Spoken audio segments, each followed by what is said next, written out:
All right, we're back after a little hiatus with the Lacrosse the Bay podcast. Billy, how you doing? How you been? Pretty good. It's peak lacrosse season, so I've been in the mix, totally in the mix as both a coach and a fan, and life is good. What you're in the high school season right now. Still in it. We got our last regular season game tomorrow, North Yarmouth Academy. And how is that? Is that the team from the championship last year or no? That is Yarmouth. So Okay, got it. Yarmouth, they're kind of our rivals. We've played them twice in the regular season. They beat us once, we beat them once, and likely we will see them again. So, Wow. but this is and NYA, who always has a pretty good team too. So, Yeah. And NYA is I remember I think George Reiki played there. yeah, Our yeah. old Wheaton teammate. I love it. Yeah, Wheaton had some main lacrosse guys. Cody Powers, The Maniacs. yeah, Drew K. Yep. So we're coming off of Memorial Day weekend, which is always a big weekend for lacrosse. With Cornell winning the men's side and UNC winning the women's, both number one seeds taking it home. Yeah, it doesn't happen much, I guess. And it was, I mean, I didn't follow the women's too much, but the Cornell team had a couple close calls along the way. I know, Richmond almost knocked them off, and even Albany gave them a little bit of a game, right? Yeah, first two quarters. Yeah, I remember. I like that Albany goalie, Sky. He's a freshman, right? I do too. Yeah, really great lefty, great stick skills, and then he's like. And then he kind of like low key is like a very good stopper, like I feel like he saw the ball better and better as the season went on.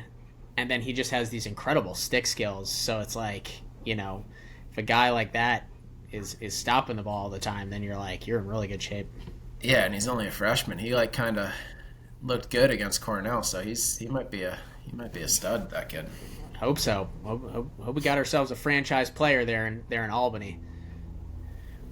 And then we had, and then the Division III men's Tufts kind of ran away with that one. They did. It was interesting because I went up to Bowdoin College to watch Bowdoin play Tufts in the regular season, and it was a battle, double overtime. Tufts got them, but Bowdoin easily could have won that game. Those two ended up squaring off again in the semifinals, and Tufts just rolled them. I think partly due to the fact that both teams played back-to-back games, and Tufts is just very deep, and they just kind of roll guys and they can run you. And I think they didn't have a close quarterfinal game. I think they came in pretty rested, and they smacked Bowdoin, and they beat Dickinson. Dickinson, I think, a little bit of a upset over RIT to get to the final. And then Tufts kind of rolled, which I don't think a lot of people were shocked about. Yeah, well, it's crazy too.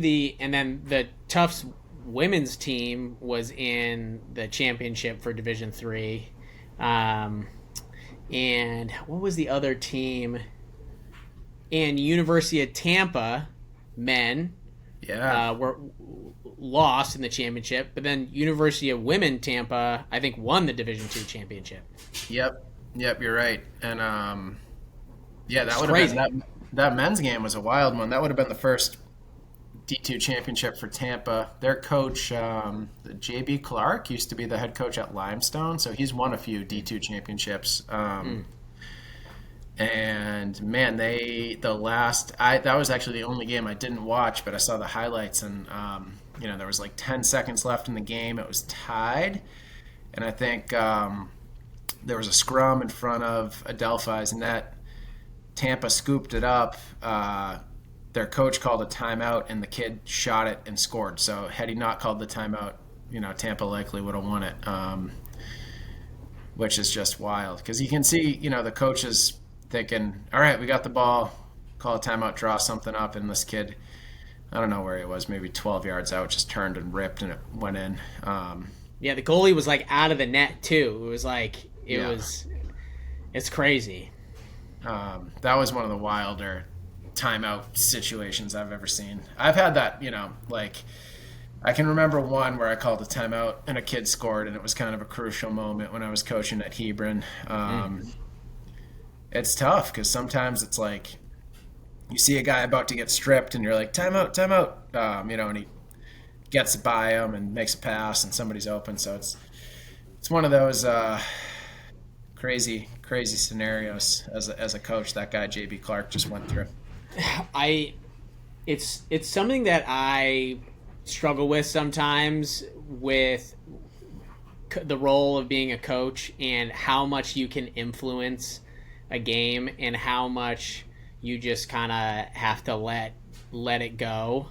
And because I think we like to think, well, the timeout is one of the ways where a coach can influence the game, right? Like that's one thing that you can do as a coach to whatever, like that is how you can affect directly the on-field thing. You can save a possession. Yeah, you can settle the boys down, try to kill momentum. Yeah, right. Or even like Cooper, who I coach with at Stevenson, he's very good at calling timeouts in different situations.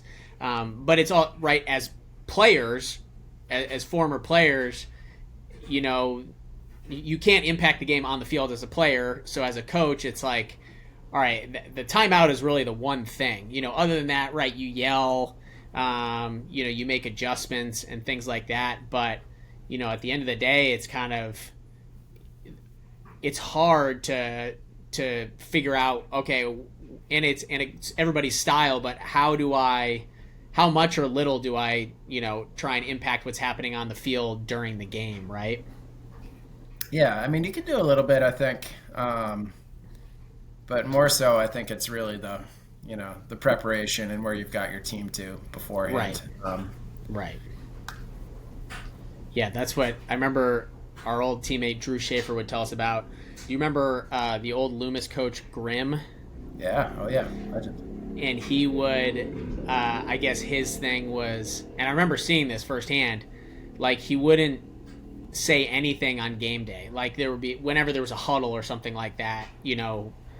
He would, obviously would talk to the team and stuff like that. But as the game was going on, I remember watching him. He would just kind of pace up and down the sideline with his hands behind his back, and he was just like, we get it done in practice. Like if it's not getting, like what happens on game day is just going to happen. Like me yelling is not going to make a difference, which I thought was really interesting and takes a lot of discipline because I always tell myself I'm not going to yell, and then there I am screaming. Yeah, I heard Paul Maurice, the Florida Panthers coach, in a press conference said that, he's not even the bench is running itself, I think was the quote. He's like, the guys are just changing the lines, and he's just, that's kind of when a team's dialed, I think, Yeah, I agree. So how did the NLL wrap up? I wasn't paying attention to the NLL as I usually don't, so I'm looking to you, our main analyst for the National Lacrosse League. Yeah. I could think real quick though, just on the Cornell part, crazy that they got the championship. Happy for them. It had been since the 70s. When I was younger would always order some DVDs and try to watch the most legendary attack units. So is that a Trader Joe's coconut water? You got it. Got a ton of those downstairs. I mean, I would try to watch a couple. Felt like I ordered Princeton, to watch Chris Massey, Jesse Hubbard, and John Hess. Virginia to watch Michael Watson, Doug Knight, and Tim Whiteley. And then the other one was, that 70s Cornell unit with French, Eamon McEnany, and Goldstein. And Goldstein's son, number 30, he's running attack out there for Cornell. That's right. And CJ Kirst has obviously got game. And then that righty, Long, they had a pretty fun attack to watch and just a cool style of play. They pushed transition, and they were a fun team to watch this year. So I was pumped to see Cornell win it. And Connor Busick, I think, is only 31. Their head coach. Yeah, he's very young. Wow. He's so hearing him talk when the commentators come up and interview the coaches, hearing him talk, it's like, whoa, you are extremely intense and extremely dialed, like, at that age. It's crazy. But that's what it takes to be a coach like that. You know what I mean? Like, if you're leading the pack.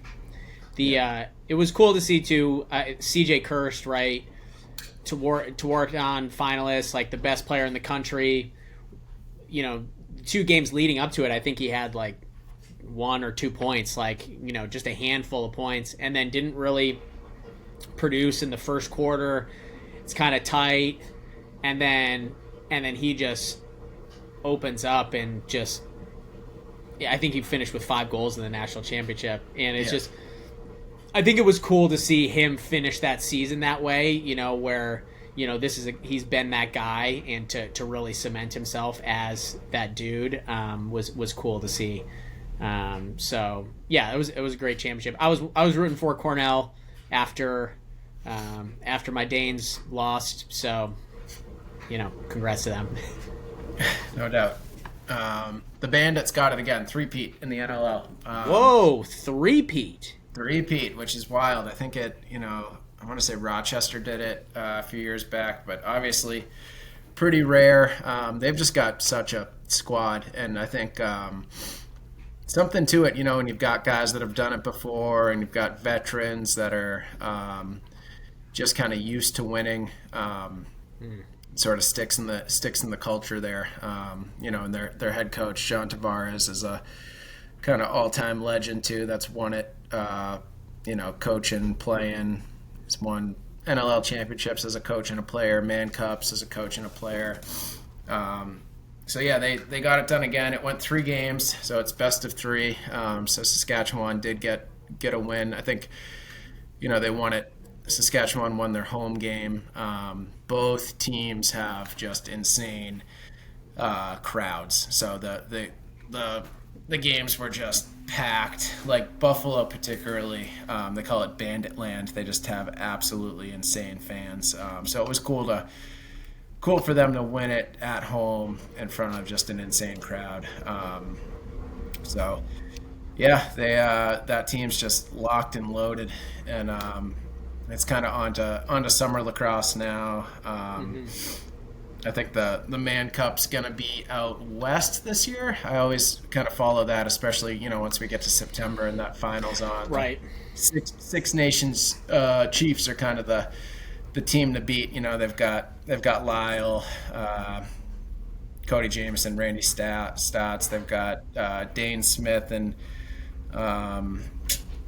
a couple of these guys that were on the Bandits, Prioli.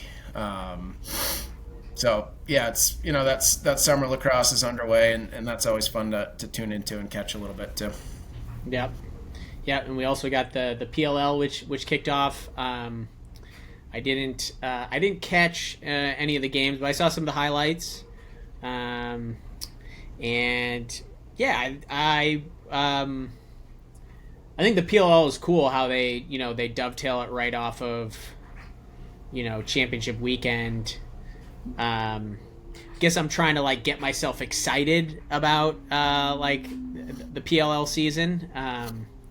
Maybe just coming off of the spring season, I'm kind of all right, maybe I need a break from lacrosse, or I don't know, but I don't know. What are your thoughts? Have you been keeping up with the PLL?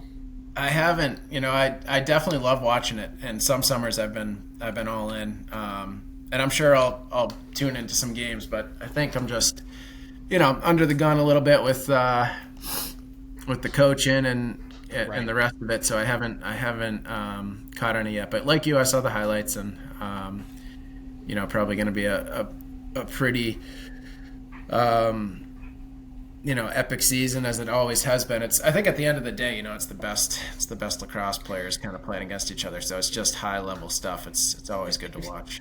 It's insane. I saw an Instagram post about the Denver Outlaws, where their attack line is 3 Tewaaraton winners. Yeah. And it's kind of what? I mean, the level of the guys that are playing in that league, I mean, it's just insane. Like 3 players who are the best, their year. I mean, that's just, and they're all on the same line. So yeah, I think I'm gonna, keep tabs on those highlights and things like that. I'm a Cannons fan, I think by default. Gotta be. Yeah. And so I'm gonna keep tabs. But I got an overnight camp coming up. So my mind is in the place of creating an unmatched overnight camp lacrosse experience. So that's kind of where I've been. Is it at Stevo? It's at Stevenson, yeah. So Nice. so we do it. The school has run the camp the past couple of years. I started to be the director last year, and then this year we partnered with Nike, who does like a lot of our marketing, Big time. which I think is good. Yeah, but then basically like I run everything, boots on the ground, and so I'm excited about it because I think we have a really good coaching staff, and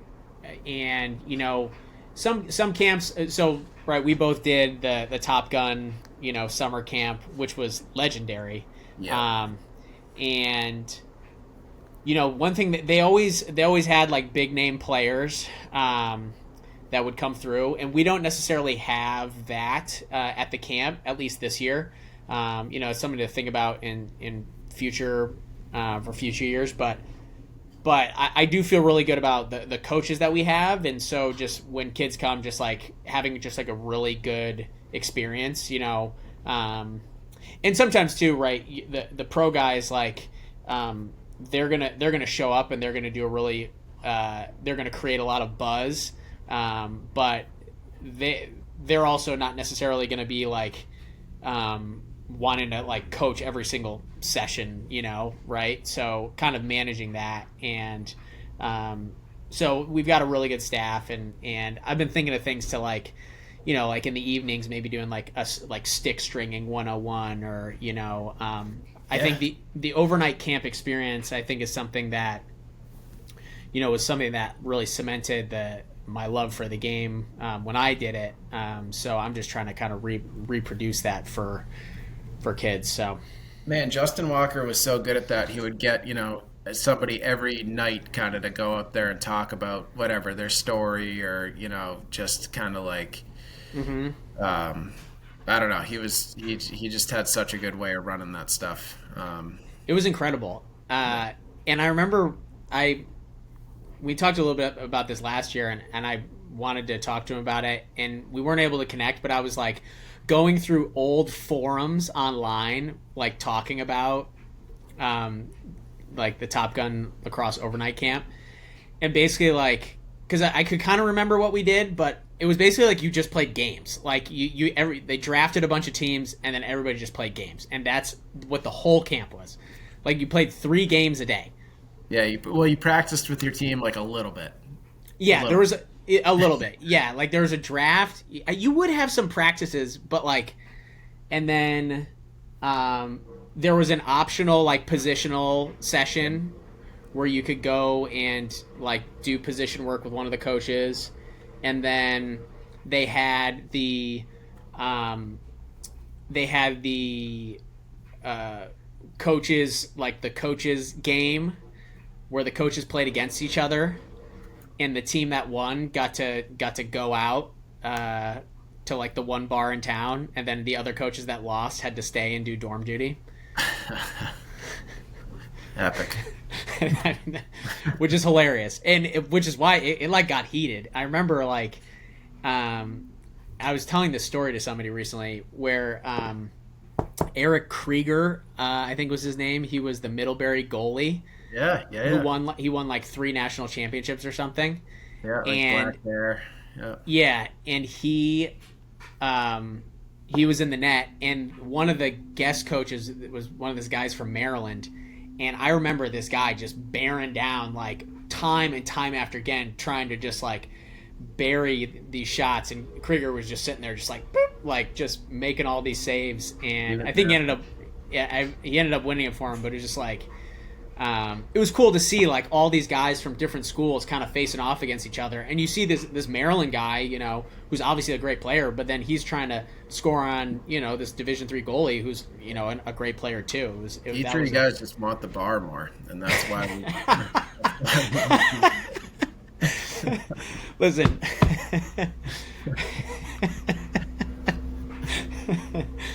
Priorities. But yeah, the Top Gun Lacrosse overnight camp that was the blueprint.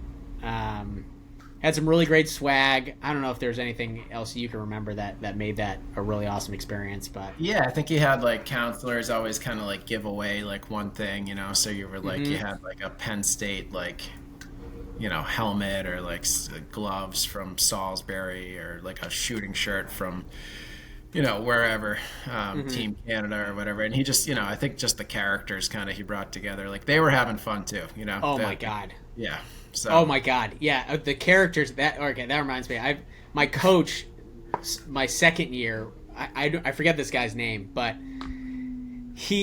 we had this really awesome team. We ended up like winning like the camp championship or whatever, but we were playing one game, and our coach literally, like, there's 10 minutes left in the half or something like that, and our coach literally said, "All right, you guys got it." And he just walked off to the dorms and just left. Everybody's like, "What?" I mean, he just it was incredible. Like, I don't know where you find guys like that. It's just Justin Casano, who like I ended up working some camps with, kind of being friends with, the horse, just legendary from Marist. He was Pete Sessa's like coach back when we were like freshmen or something. He called Sessa meat, and then there's so much Casano in like Pete's like lacrosse game, and just overall like how he became. And like Casano could like shoot the ball like 107. He would like always win the hardest shot competition. Oh yeah. Well, so go on, and then I have a story about Casano. Yeah, I mean he's one of the all-time legends. And then like when Pete started like running camps for 3D, I remember like he had Casano like come be a counselor, and like That's I remember incredible. working like Mad Dog Lacrosse camp down in New Jersey with Casano. But just the guys, it was really just the energy was so good, because the counselors were just you had these kids that were between probably like 18 and 24. Just loving life and doing an awesome job coaching kids and teaching them how to play lacrosse. So Yeah. I remember my first year there, we had one of our coaches. He was he was an attackman. He had broken his arm, so he couldn't shoot. So, and then our other coach was Casano. So Casano would warm me up, and he would just like shoot the ball like 100 miles an hour, and he would just like, he just smoked me so many times. Like by the end of camp, I was just like, I was dead. It was insane. It was actually like almost dangerous, but yeah. what doesn't kill you makes you stronger as a goalie, like that. That's good. What do we got? We got anything else? No, I think we got to get an interview lined up though. I talked to Marty K. He said he'll hop on here, so I would like to get him and Cam, but if we can just get Marty K, that would be awesome. So I think we're overdue for an interview, so we gotta get one of those queued up and going here. The story of the Nazareth National Championship. Yeah, we'll. That would be a great podcast interview. That'd be a good pod. I think we should get that one on the books here. So I got to do my work and schedule. Let's get him. Let's get him on the pod. Let's get him. All right. Well, good luck against North Yarmouth.